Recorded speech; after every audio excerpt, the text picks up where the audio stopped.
Olá, eu sou o Sérgio Moura Guimarães, falo aqui direto de Campinas e fui convidado pela professora Mayra Viana, para dar uma palestra nesse evento de vocês. Eu já agradeço muitíssimo essa confiança e deferência que ela fez para me chamar para poder falar aqui com vocês. Dessa vez, numa forma meio à distância, o que é meio estranho às vezes para a gente, que a gente está acostumado a falar numa sala de aula, as pessoas olhando, algumas jogando Candy Crush, mas para pelo menos a gente ver, interagir, ver se a gente não está deixando ninguém dormir, mas eu espero que vocês não estejam dormindo. Falar um pouquinho de mim, minha primeira apresentação na realidade. A minha formação, eu me graduei na Unicamp, fiz faculdade de odontologia de Piracicaba, Unicamp, de 91 a 94, especialização em saúde coletiva, que na realidade eu não uso, desculpem. E a partir de 2007, 2008, eu comecei a sentir a necessidade de estudar um pouco mais as disfunções temporomandibulares e dores orofaciais, que é uma área que, eu não sei vocês, mas a gente não tinha muito na graduação e sentia essa necessidade de entender e não entendia nada, né? E aí eu comecei fazendo aperfeiçoamento, depois entrei no mestrado profissional, né? Eu tenho título tanto de mestre como especialista e finalizei ele em 2012. Durante esse período, tanto que eu estava fazendo ainda o meu mestrado, eu também fui fazer alguns cursos, algumas imersões, normalmente de uma semana em alguns lugares da Europa, né? Faculdade de Malmö, na Suécia, Zurich, Suíça, Aarhus, na Dinamarca, Universidade de Siena, Leuven, na Bélgica. E atualmente eu tenho feito atualização no IEL Bauru, tá? Com a equipe do professor Paulo Conte. Mas vamos lá. Eu sou também associado, eu não sou membro fundador por uma questão de datas, mas eu sou associado da Sociedade Brasileira de Disfunção Temporomandibular e Dor Orofacial, participando de eventos, participei de alguns documentos, algumas coisas que a sociedade fez, né? E estou sempre transmitindo essa informação da importância dessa sociedade. A minha palestra, na realidade, ela é uma palestra que foi pedida pela professora Mayra sobre evidências científicas nas disfunções temporomandibulares. A ciência, nesse momento, ela está sendo muito necessária, não que ela não fosse necessária em outros momentos, mas ela está sendo muito necessária, muito discutida, às vezes até por uma utilização política de alguma coisa relacionada à ciência. Para contextualizar, já que eu não sei quando que as pessoas vão assistir essa palestra, de repente elas podem assistir daqui a 1 ano, 2 anos, e a gente pode ter acordado depois desse 1 ano, 2 anos e não ter lembrado o que estava acontecendo em 2020. Mas eu estou em novembro de 2020, nós estamos, espero, do meio para o final de uma pandemia, mas não dá para ter certeza. E existe toda aquela discussão de vacina, nós não temos vacina ainda, qual vacina é melhor, políticas relacionadas a esses estudos. Então, a ciência cada vez mais tem que ser prioridade, cada vez mais ela tem que ser a ponto de partida para você discutir essas questões, principalmente voltadas para a área da saúde. Então, até entrando um pouco nessa história da vacina, não sei se as pessoas sabem, mas nos anos 50, a polio era uma doença que assolava o mundo, né? E foram feitas vários estudos, várias tentativas, até que se chegou a uma vacina que, vamos dizer assim, uma vacina ideal, e ela começou a ser feita a sua produção. Só que, como vocês podem ver no slide, existiu o que eles chamaram de incidente Cutter. Cutter era uma fábrica de vacinas que, apesar de toda a tecnologia presente naquele momento estar correta ou estar segura, ela acabou ela fez a fabricação de uma forma equivocada e isso gerou uma série de consequências. Como, por exemplo, o vírus que foi utilizado deveria ser um vírus morto ou atenuado, e eles acabaram pegando cepas de vírus que não eram totalmente atenuados, e isso levou algumas pessoas a adquirirem a polio por conta da vacina. Então, para a gente entender um pouquinho essa história de segurança da vacina e da importância da ciência, né? Nesse caso, a ciência tinha desenvolvido, né, as empresas tinham desenvolvido, os laboratórios tinham desenvolvido uma vacina segura, mas ela, na hora da produção, houve um problema e várias pessoas sofreram com isso. Outro problema, né, que a gente pode ver relacionado à ciência, que está no próximo slide, foi algo que nesse momento as pessoas que estão ouvindo talvez não lembrem ou não saibam. Foi algo que aconteceu por conta de um remédio que não tinha sido testado de forma suficiente, foi administrado para um determinado fim, não se tinha noção da segurança dele, que era a talidomida, e no final das contas, inúmeras crianças acabaram nascendo com malformações. Algumas nem nasceram, foram inviáveis para nascimento, acabaram sendo abortadas espontaneamente, mas muitas acabaram desenvolvendo as sequências, né, a síndrome pós-talidomida, que se manifestava com membros afetados, mal formados ou não formados, né? Então, isso também mostra o quanto essa questão da segurança dos testes, né, que hoje é uma coisa muito conversada, por que fase 1, fase 2, fase 3, por que não descobrir uma vacina, já sai colocando ela para trabalhar? Por causa disso, porque às vezes você vai ter mais problemas relacionados à utilização que muitas vezes você vai ter os benefícios dela, né? Então, quando a gente fala de ciência, né, vamos brincar aqui de tropa de elite, ciência, do latim scientia, ela se refere ao conhecimento, refere-se ao conhecimento ou práticas sistemáticas.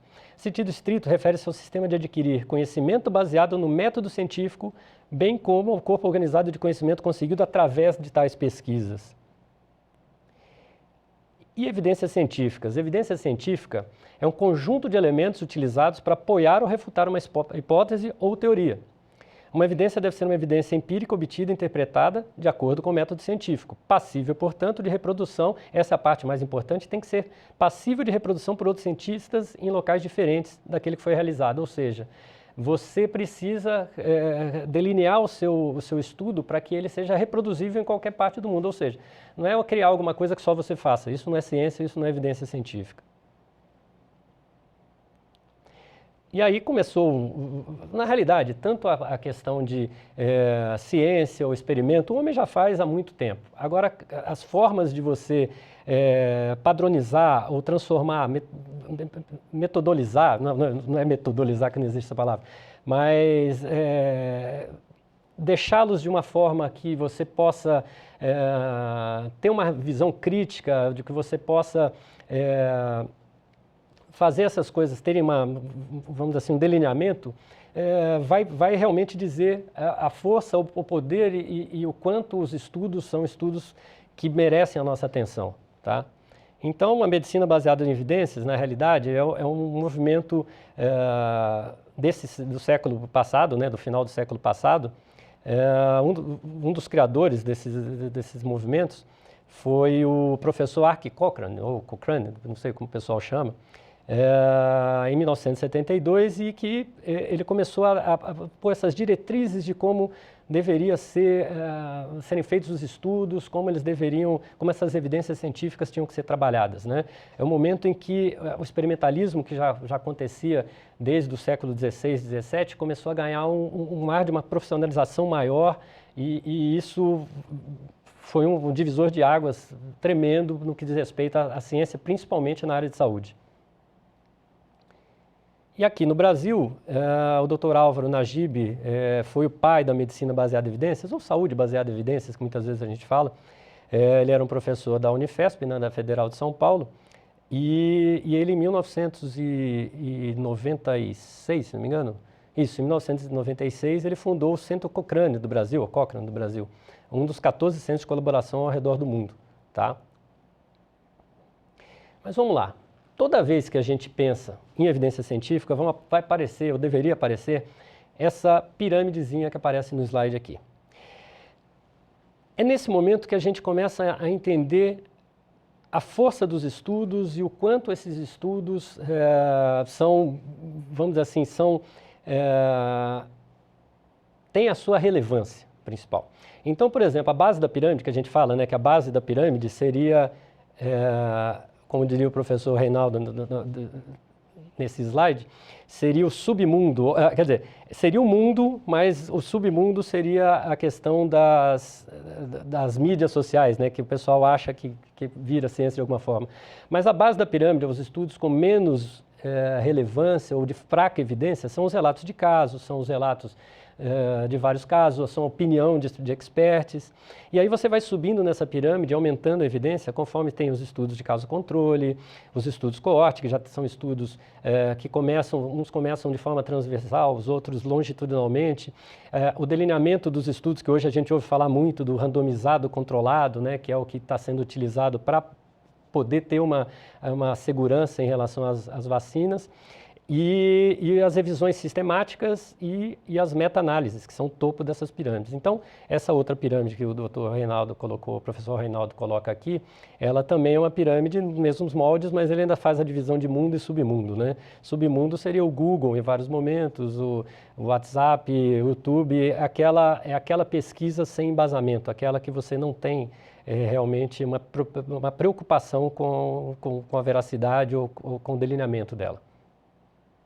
Então, a revisão sistemática, que é da parte do topo da pirâmide, é uma investigação científica que reúne estudos relevantes sobre uma questão formulada. Por que revisões? Porque todo ano aparece uma série de estudos e não dá para você acompanhar todos, ou mesmo que você queira acompanhar todos, o ideal é você, vamos dizer assim, condensá-los e separar o joio do trigo, né? Então, a revisão sistemática é uma revisão específica, com critérios específicos e que tem um índice de relevância muito grande. E, entre aspas, acima das revisões sistemáticas, nós temos a meta-análise, que a gente chama que é a análise da análise, ou seja, você pega algumas revisões e você ainda faz todo um tratamento estatístico e de coleta de informações que vai dar caracterizar de uma forma, de uma evidência e de uma relevância muito maior, né? Então aqui tem algumas frasezinhas, né? A história da medicina é uma longa substituição da ignorância pela falácia, de um médico chamado Richard Gordon. E o Carl Sagan, que é do século passado também, acho que a maior parte das pessoas não vai lembrar dele, ele tinha a série Cosmos na TV, ele falava que a ausência de evidência não é evidência da ausência, e alegações extraordinárias existem prova extraordinária. O que é falácia? Falácia pode ser pensado como falsidade, mas ao mesmo tempo também é qualquer enunciado ou raciocínio falso que, entretanto, simula a veracidade, o sofisma. E aí esse cartunzinho aqui é do professor Reinaldo. Por que eu estou citando o professor Reinaldo? O professor Reinaldo foi uma das primeiras pessoas que me ensinou alguma coisa sobre medicina baseada em evidência, ou saúde baseada em evidência, ou odontologia baseada em evidência, e que fez eu mudar um pouquinho a minha cabeça em relação a isso. Então ele tem um livro muito legal que chama Esclarecendo a Confusão, que ele fala exatamente sobre essas falácias, fala sobre a DTM no geral, mas ele fala sobre essas falácias, como vocês podem ver aqui nesse slide, né, que a pessoa fala, mas você tem evidências? Mas muita gente usa, por que estaria errado, né? Isso daí é uma falácia de apelo à população que eles falam. Nesse outro, ele tem que ele fala, o tratamento dá certo porque depois que eu comecei a fazer, começou a dar certo. Mas como é que você sabe se não ia melhorar sozinho, né? Nesse sentido, não estou querendo politizar aqui, mas tem aquela história nesse momento da cloroquina ou de outros medicamentos. Como é que você sabe se era cloroquina ou se a pessoa ia melhorar sozinha? Então, esse eles chamam de correlação. Logo resolveu, né? Tipo, correlação coincidente. Então, é um tipo de falácia em que você não está, na realidade, partindo para a evidência científica. Você está usando um argumento como se ele fosse a verdade dos fatos, né? E aí vão ter muitos outros. Vai ter gente que vai virar para vocês e falar assim, eu faço isso há 30 anos e dá certo, então por isso eu estou certo, né? Uma espécie de uma falácia de autoridade. Ou então, o professor é conhecidíssimo, ele é excelente, por que não daria certo? Também é um tipo de falácia de autoridade, tem várias, né? E voltando de novo, eu pedi autorização para o professor Reinaldo, porque ele postou recentemente no Instagram dele, essa frase que ele tirou de uma postagem, né? Uma coisa é ter MBA, doutorado e pós e o escambau, outra coisa é ter as manhas. E que isso é vamos dizer assim, um erro muito grande, porque você está fazendo o que a gente chama de uma falácia do falso dilema. Você pode ter MBA, doutorado, pós e o escambau, e pode ser uma pessoa que, entre aspas, tem as manhas, você é muito bom clinicamente. O que acontece é o seguinte, um clínico não pode se dissociar da ciência. Um cientista pode não ser um clínico, ele não precisa ter as manhas, mas um clínico, ele obrigatoriamente, ele tem que também se basear em evidências científicas na prática dele. Não se sustenta só as manhas, né? Você viu uma pesquisa, isso aqui é um slide brincando com a pesquisa Google, né? Não sei se dá para entender, mas essa é uma lesminha que fez um gargarejo com água e sal. Quem já teve contato com lesma sabe que acho que não é possível fazer isso, né? E esse outro slide também, ele brinca um pouquinho com isso, mas olha, essa questão de ciência, ela é já pensada desde a antiguidade, desde a época da Grécia Antiga, de outras civilizações e tal. A palavra cientista mesmo nasceu no século XIX, antes ele era chamado de filósofo natural, até por isso esse slide está bem correto, né? Porque eles chamavam de filosofia natural, filosofia. E hoje a gente tem essa filosofia contemporânea que é brincadeira, mas é verdade, eu vi no Zap, né? É verdade, está na internet, é tudo certo. Não é bem assim, né? Então, quando eu fiz o meu mestrado, uma das partes mais legais do mestrado, uma das aulas mais legais, foi uma aula que se chamava How to Read a Paper, ou seja, como você analisar um artigo científico. Parece uma coisa assim, se está publicado, você pode confiar. Não é bem isso, né? Hoje, um pouco mais complicado ainda, porque as publicações, entre aspas, são muitas vezes online, você não tem, em vários momentos, e a gente viu isso também agora, nesse momento de pandemia, mesmo revistas que são extremamente reconhecidas mundialmente, acabaram publicando trabalhos que logo depois foram rapidamente refutados por delineamentos equivocados, porque o que acontece? Não é só publicar, você tem que fazer um estudo com delineamento correto, você tem que saber, sim, aonde está sendo feito o estudo, o nível de vieses, né, o nível de tendência da pessoa que está escrevendo. Então isso na DTM é muito comum. Quem parte para o lado de cirurgia vai achar um lugar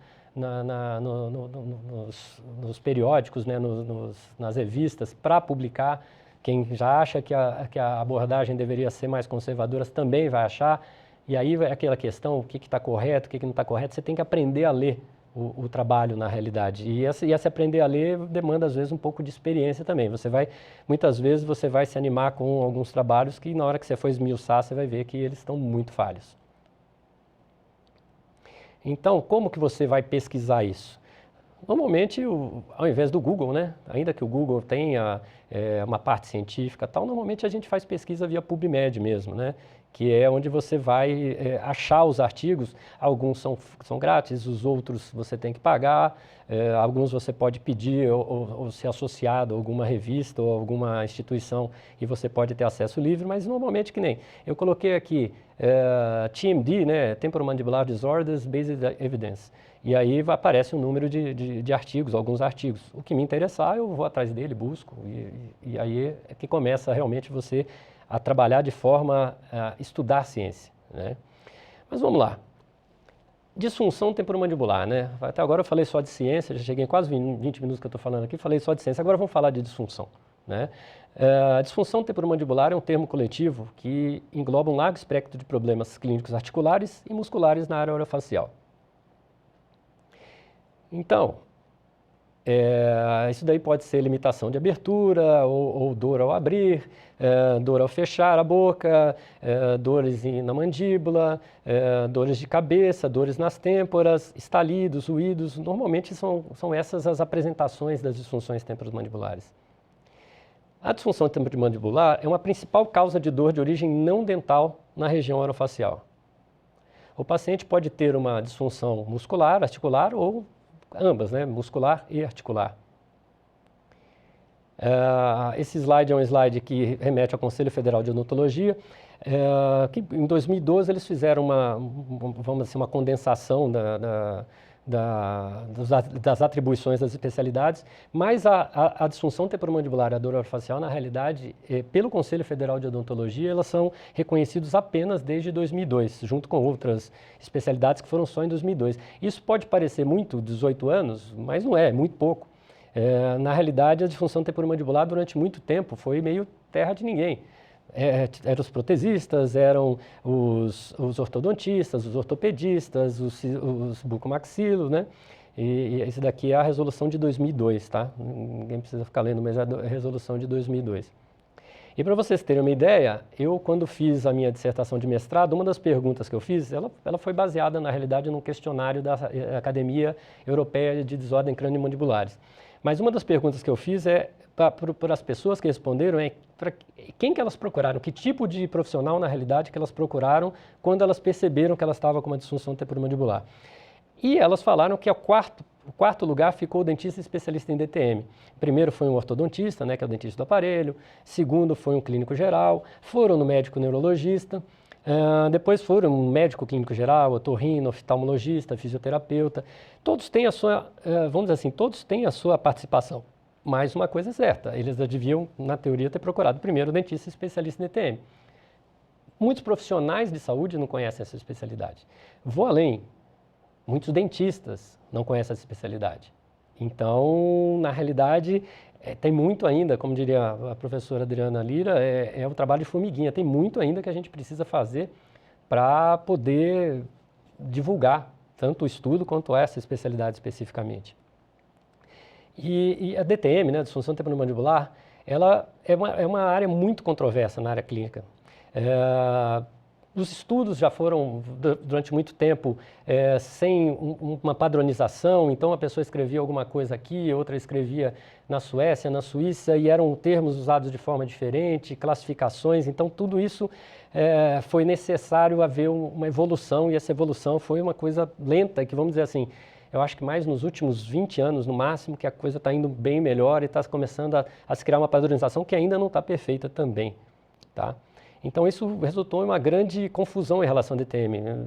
Então, a questão da etiologia, né, do que causa, isso começou a ser algo discutido, começou-se com algumas teorias, né?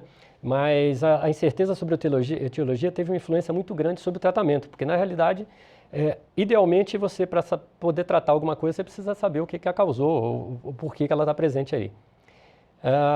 Antes de falar de etiologia, a gente tem que pensar em 3 coisas. Primeiro, não pode ser atribuído uma causa só, tem uma origem multifatorial.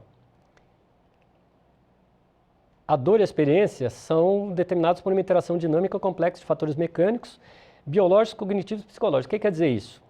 Só é dor quando o nosso cérebro diz que é dor. E cada pessoa enfrenta a dor, ou cada civilização, ou cada grupo populacional enfrenta de uma forma, às vezes por questões culturais, religiosas. Então é complicado você trabalhar essa questão pensando principalmente no fator dor, né? Não é o único fator da DTM, mas o fator dor. E uma coisa que tem que ser pensada é o seguinte, em uma boa probabilidade, menos de 20% dos pacientes, essa DTM, né, que o Dr. Sandro Pala, o professor Sandro Pala da Suíça chama de miortropatia, vai se tornar algo crônico. Né? Então isso vai dar uma desmistificada em muita coisa que a gente ouve em consultório, em outros lugares, tipo, você tem que tratar o mais rápido possível. Sim, você tem que ficar atento, mas depende do tratamento que for proposto, às vezes o tempo é melhor do que você fazer a intervenção. Então, eram distúrbios oclusais, eram fatores psicológicos, era a mistura dos dois. No final dos anos 70, começou a discutir a questão de ser uma etiologia multifatorial, né, de serem vários fatores. A história da DTM começa, na realidade, com ou pelo menos vamos dizer assim, do englobamento, né, de se juntar algumas coisas e chamar de DTM, começa com um médico otorrinolaringologista, isso é um trava-língua que eu consegui passar aqui, otorrinolaringologista, chamado James Costin, americano, que há praticamente um século atrás, em 1934, ele fez um estudo, que se hoje a gente fosse pensar, muito fraco de forma de evidência científica, mas que ele atribuía essas desordens ao deslocamento do côndilo, né, da cabeça da mandíbula, por conta de ausência de dentes, mau posicionamento, e isso, na realidade, apesar de ser algo que já está totalmente ultrapassado, ainda é repetido em alguns centros, em alguns lugares, principalmente aqueles que não estudam realmente cientificamente a DTM. Então a gente ainda ouve palavras de você tem que colocar dente, você tem que fazer você tem que mudar a dimensão vertical que a gente chama, né? Você tem que fazer algumas alterações oclusais e a coisa não é bem assim, tá? Em 50 e 60 começou a discutir o quanto os músculos tinham mais, vamos dizer assim, tinham mais importância nesses sintomas, nesses distúrbios.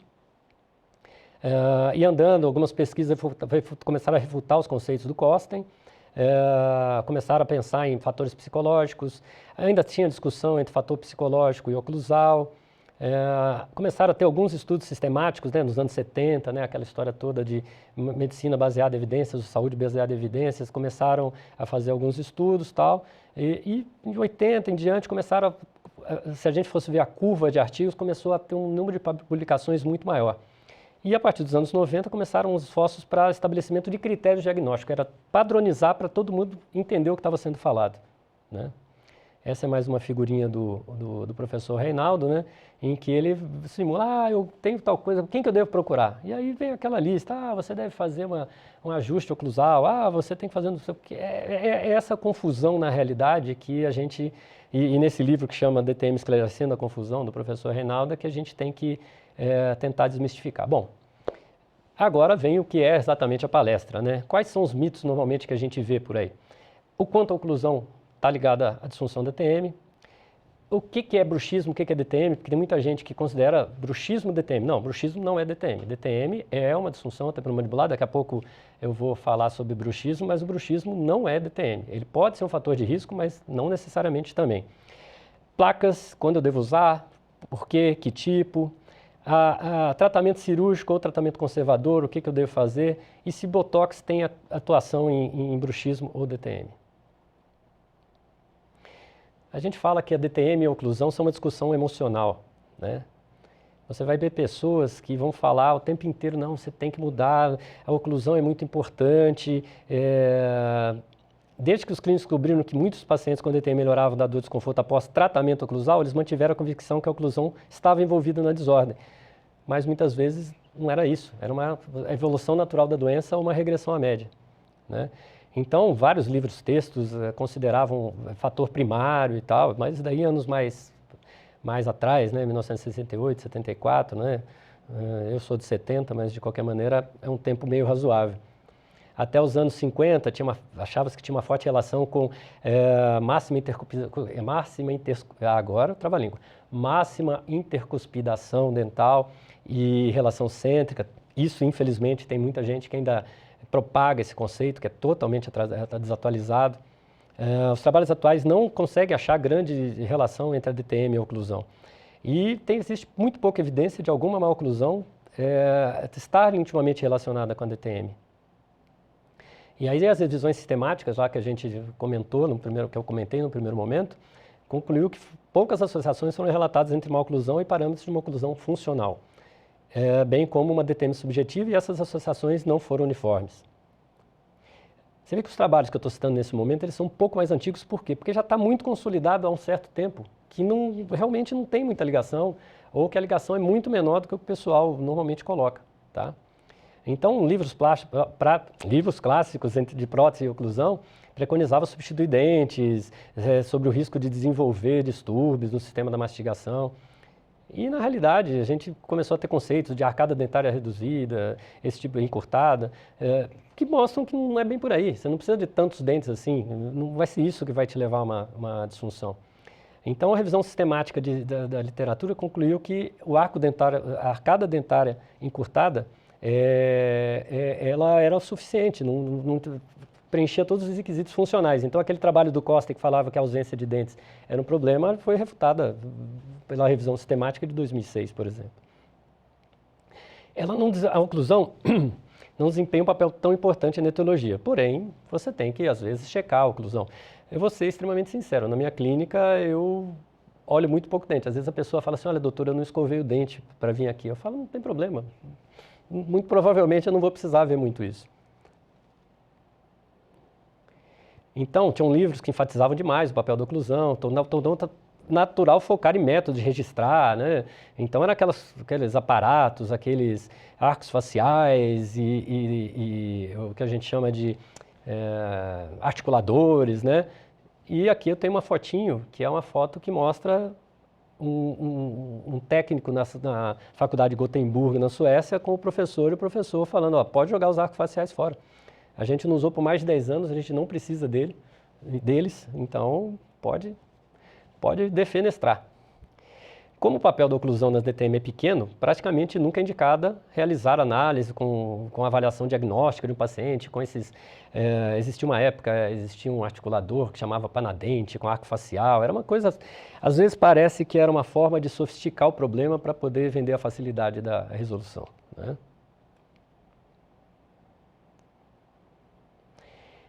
E aí a gente fala, por que supervalorizar a oclusão se genuinidades são nitidamente influentes na prevalência? O que a gente vê principalmente, e é por isso que a gente fala de mudar o paradigma da religião oclusal, é que, estatisticamente falando, mulheres têm mais DTM e principalmente dos 25 aos 45 anos de idade. Então, mulher tem dente pior? Mulher tem mais ausência dentária? Não. Normalmente, mulher não tem essa diferença. A gente tem algumas teorias baseadas em variação hormonal, em procura por atendimento também. Normalmente, consultórios, qualquer que seja o consultório, seja médico ou odontológico, normalmente mulheres procuram mais do que homens. O homem normalmente foge disso, né? O homem, muitas vezes, ele não quer saber qual é o problema dele. Então, por que a gente vai falar que está ligado à oclusão, né? Agora, falar sobre bruxismo, né? A convicção que o bruxismo era causado por interferências oclusais e, portanto, precisaria de uma terapia oclusal, que tem trabalhos também nos anos 70, nunca foi corroborada, né? Hoje o que a gente tem é que nós temos uma definição, eu vou mostrar daqui a pouco um artigo, que é um consenso que a gente chama, que saiu em 2018, já teve algumas atualizações também. Nós conversamos sobre bruxismo em vigília e bruxismo do sono. O bruxismo em vigília é aquele que a pessoa faz acordada, né? Aquele que a pessoa encosta ou mantém tensionada a sua região orofacial acordada. E o bruxismo do sono é aquele que a pessoa faz dormindo, ela não tem consciência e não tem domínio sobre ele, né? Então, esse seria o consenso que a gente tem um grupo de estudos em São Paulo, que chama GEDOF, que a gente passou uma tarde, foi em 2018, estava passando Argentina e França, e a gente viu a Argentina perdendo para a França enquanto a gente a gente conversava sobre esse trabalho. Mas, basicamente, o que esse trabalho vai mostrar para a gente? Ele começa a discutir algumas coisas. Ele discute, número 1, definição de bruxismo. Definição de bruxismo é que bruxismo é uma atividade muscular mastigatória repetitiva, tá? Eu não falei que é uma doença, eu não falei que é um problema, ele é uma atividade muscular mastigatória repetitiva, seja dormindo, bruxismo do sono, seja em vigília, que é o bruxismo acordado, que seria o bruxismo em vigília. Outra questão sobre isso, e que normalmente vai desmistificar algumas tentativas de intervenção em cima do bruxismo. O bruxismo ele pode apresentar 3 características. A primeira característica é ele ser apenas um comportamento. A pessoa tem, aliás, a grande maioria, pelo menos que a gente possa perceber, a pessoa tem, não sabe que tem, ou mesmo que saiba que tem, não tem nenhum tipo de sintoma, nenhum tipo de problema relacionado a isso. O segundo, ele pode ser um fator de risco.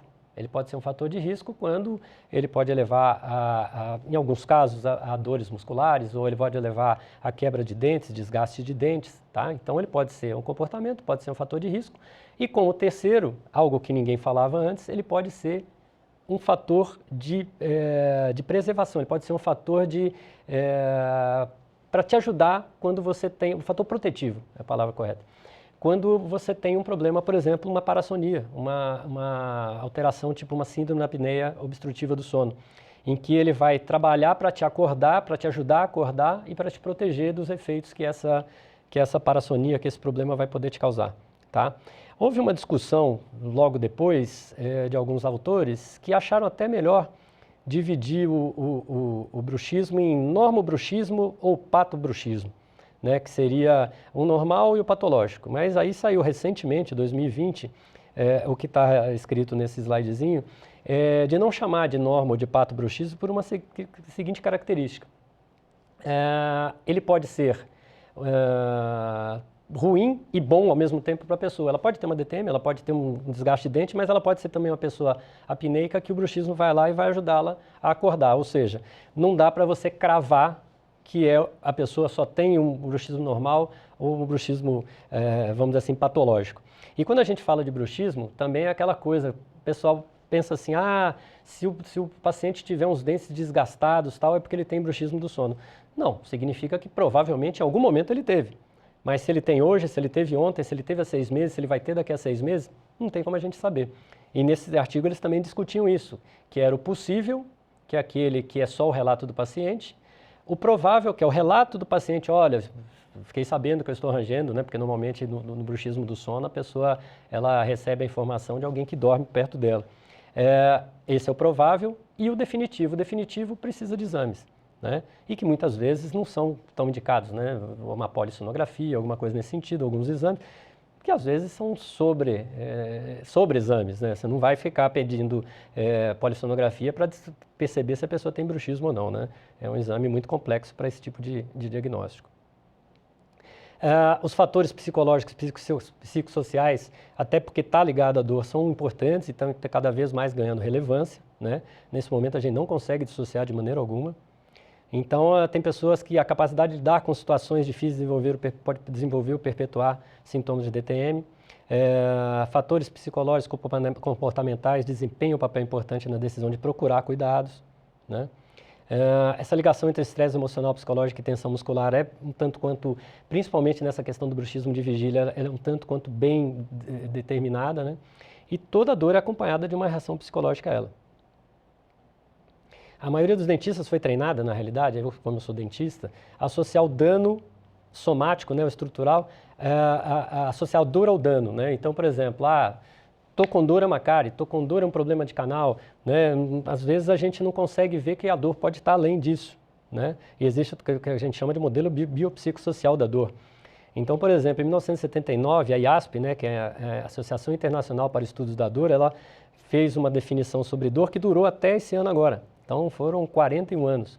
Então, ela falava que uma experiência sensorial e emocional desagradável associada a um dano tecidual real ou potencial, ou descrita como se o tal dano estivesse presente, né? Nesse caso específico, a gente está falando de dor crônica, se o dano estivesse como se fosse o dano presente.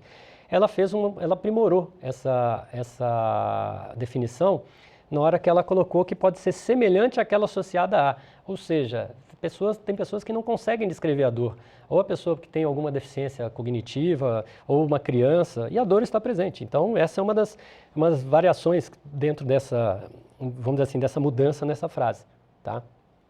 Então, aqui agora, em alguns momentos, eu vou mostrar esses slidezinhos que, tudo bem que eu falei que Facebook, Google não são confiáveis, mas na realidade esses slides são de uma colega nossa, que ela sempre coloca aonde ela se baseou e que nível de evidência que ela se baseou. Então, se você ler bem o slide, os ajustes oclusais parecem não ter efeito no tratamento das disfunções. E ela se baseou no trabalho do professor Thomas List, de Malmö, na Suécia, que eu tive o prazer de ir 2 vezes para lá. Por que a afirmação é confiável? Porque ela vem de um estudo que tem um alto nível de confiabilidade. Foram revisões sistemáticas com meta-análise, tá? O tratamento com aparelho, né, ortodôntico não causa nem previne DTM, isso foi estabelecido há uns anos atrás, mas existiu um caso emblemático nos Estados Unidos de uma pessoa que processou o dentista porque disse que ele causou DTM nela, o ortodontista. Hoje ela não ganharia um centavo, na época ela ganhou 1 milhão, pelo que a gente ouviu falar, alguma coisa nesse sentido. Então, aparelhos ortodônticos, ortopédicos, as reabilitações protéticas, as ajustes oclusais não tratam a DTM. O aumento da atividade muscular é mais responsável pelos contágios dentários e a tensão, e é um importante mecanismo na etiologia e manutenção da dor e da artralgia, da dor dentro da articulação, da dor miofascial e da articulação. Não tem por que a gente pensar hoje em ajuste oclusal. Você nunca fez ajuste oclusal? Bom, eu sou de uma época dos últimos 13, 14 anos da DTM que já não se fazia praticamente nunca. Para tratar dor muscular, nunca fiz e acho que nunca farei. Aí agora vem a questão do tratamento cirúrgico, né? O que a gente tem com alguns trabalhos, eu não vou conseguir colocar todos aqui, mas é que a cirurgia deveria ser utilizada como forma de tratamento em 1 a 3% dos casos, não mais do que isso, tá? Então, aqui tem umas imagens de eminectomia, de cirurgia, que é a remoção da eminência articular, principalmente quando a pessoa tem luxações recorrentes. Aqui é uma artrocentese, que é uma lavagem da articulação, que é um procedimento cirúrgico menos invasivo, tem o seu valor muito grande, mas também não é para ser usado como primeira escolha. E algumas outras imagens, né, de cirurgias. Existe uma cirurgia que é muito comum que chama ancoragem de disco articular. Quem for voltado para a área de cirurgia e eu estiver ouvindo isso, vai falar, esse cara tá falando besteira. Mas a ancoragem disco articular, ela não deveria ser feita praticamente nunca. Ela tem um resultado muito pobre e é invasiva, agressiva. Eu tenho casos de pessoas que chegaram no meu consultório pós a cirurgia e elas não ficaram melhores e, na realidade, ficaram piores. E tem essa imagem meio emblemática aí de uma prótese de articulação. Prótese de articulação, quando deve ser usado? Em casos de destruição extensa e que há o envolvimento da articulação, uma perda de função da articulação e muitas vezes isso associado a tumores, artrite reumatoide que tenha destruído essa articulação. Então, assim, quando a gente vai no PubMed, a gente vai ver que esses estudos, eles vão trazer para a gente o seguinte, invariavelmente. Tratamentos conservadores são superiores aos tratamentos cirúrgicos. Você pode até lançar mão de tratamento cirúrgico, mas nunca como primeira escolha. E não é o que a gente ouve muitas vezes. A gente ouve, e eu tenho uma colega, por exemplo, que estava fazendo especialização em cirurgia e ela falou, cara, lembrei de você na aula, porque o professor falou assim, só dá para resolver com cirurgia. Eu fico com dó do paciente e de quem está ouvindo isso. Toxina botulínica e disfunção da TM, né? A toxina botulínica tem várias marcas, né? O pessoal conhece muito Botox, mas tem a Dysport, tem Botulift, tem várias marcas, cada uma com as suas características, sejam de eficiência, de custo, de estudos, né? É uma neurotoxina produzida pela bactéria, né? A gente estava acostumado a ouvir falar de botulismo nos anos 80, né? Como eu sou velho, fica meio óbvio isso. Mas quando você ia comer uma lata de alguma coisa e a lata estava estufada, não come que você pode ter botulismo. Né? A bactéria estava ali e ela normalmente levava você a paralisia, paralisia respiratória, paralisia de uma série de coisas se você comesse aquele alimento que estava com essa infestação do clostridio botulínico. Quando aplicada em pequenas doses, ela bloqueia a liberação de acetilcolina, que é um neurotransmissor responsável por levar as mensagens elétricas do cérebro aos músculos.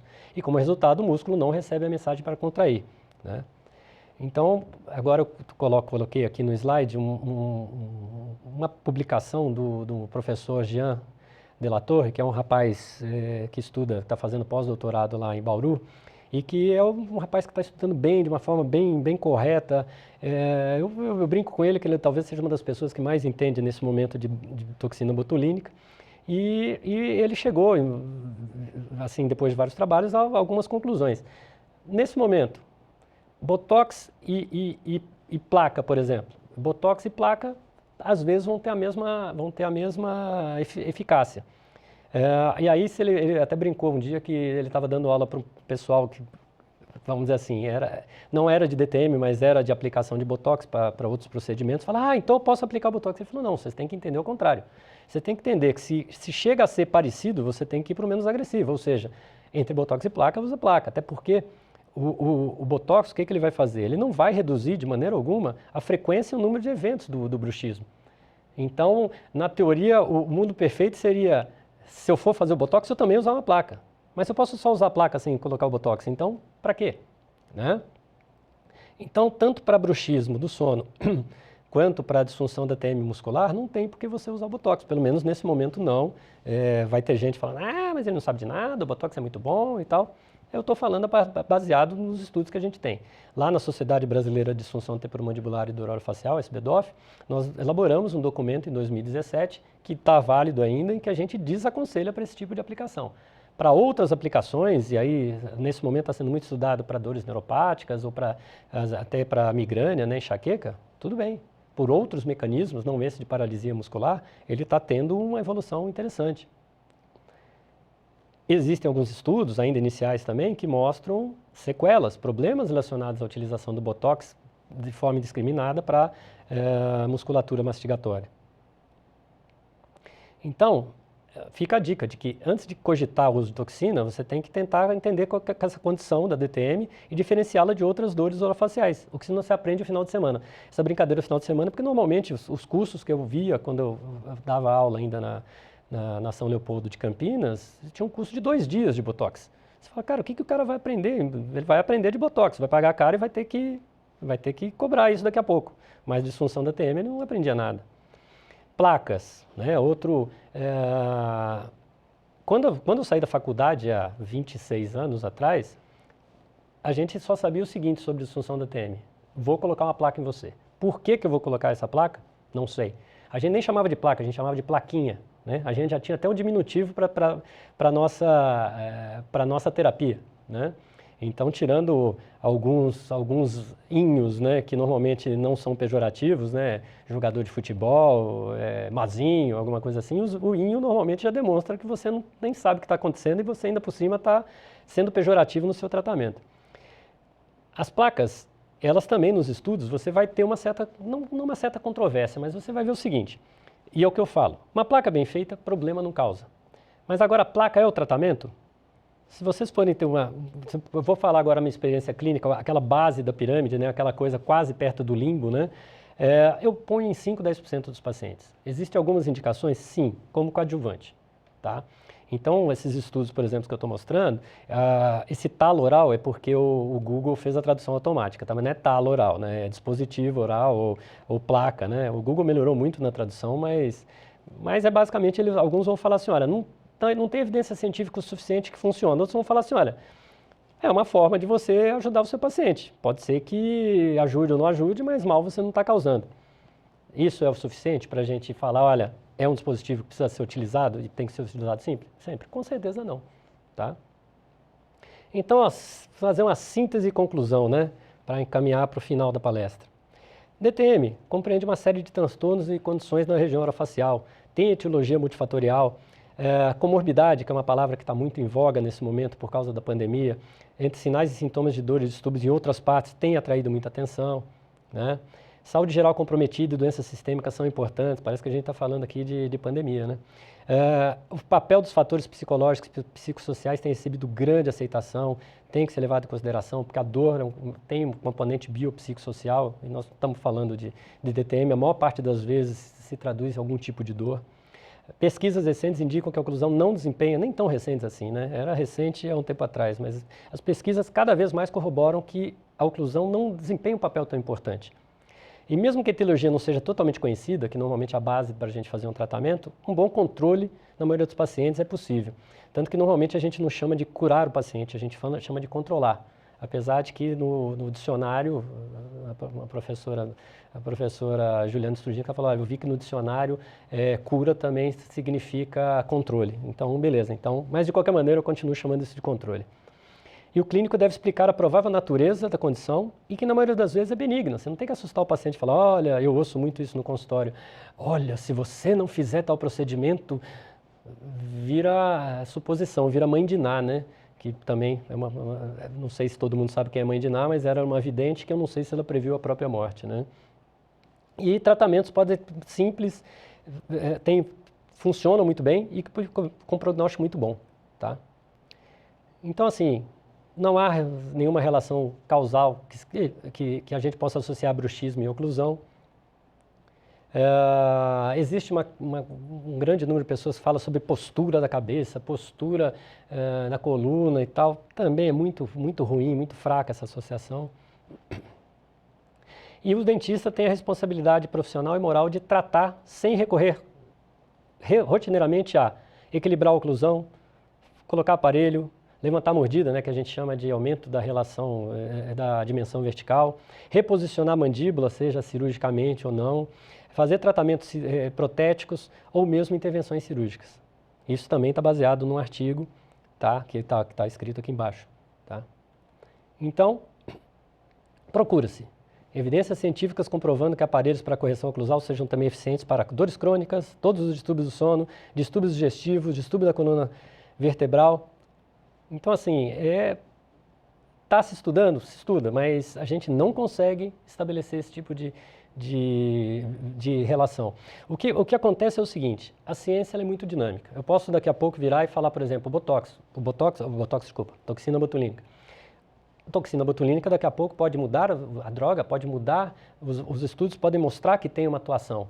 Então é aquela história não é feio mudar de ideia, feio é não ter ideia para mudar. Né? Então a gente pode sim mudar de ideia ou evoluir. De novo, voltando a essa questão da pandemia, quem está vendo isso daqui a alguns anos pode até pensar assim, mas não houve nem pandemia, né? Eu não lembro disso. Eu queria também acordar um dia e achar que foi só um pesadelo. Mas a gente vê bem essa questão do, usa máscara, não usa máscara, é cloroquina, não é cloroquina, é vermectina, não é vermectina, é anita. Então, na realidade, até voltando para a questão pandemia, eu acho que a gente só vai entendê-la mesmo daqui a uns 2 anos, espero que sem que ela esteja presente. Né? Então, a base de tudo é estudar, ler, saber o que você está lendo, ter um discernimento do que você está lendo, e aí vai aquela questão que eu falei do How to Read a Paper, né, que é um livro, inclusive, se quiserem ver. Porque viver sem ler é perigoso, né? A gente acaba acreditando no que falam para você, entendeu? Então é isso, gente. Eu gostaria de agradecer de novo essa oportunidade, a atenção de vocês. Ficam aqui os meus contatos, tá?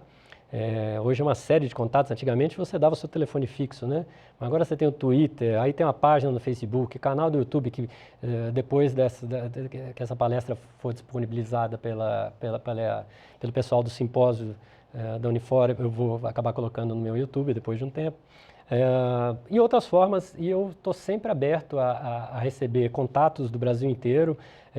Eu gosto muito de trabalhar com educação, de trabalhar com conscientização, aquele trabalho de formiguinha que eu falei da minha colega, de tentar mudar essa visão que se tem, essa falta de informação que se tem sobre as disfunções temporomandibulares e as dores orofaciais, que no caso não entrei muito em detalhes em relação à dor facial no geral. Mas as disfunções temporomandibulares, os problemas de ATM, a gente precisa desmistificar o que muitas vezes a gente percebe no consultório, que é aquelas pessoas que assustam o paciente e falam, você tem que fazer o mais rápido, porque não é assim. Muitas vezes o tempo, não é que a gente não tenha que intervir, mas o tempo ele vai mostrar para a gente que ela vai se autorresolver, tá bom? De novo, muito obrigado, muito agradecido.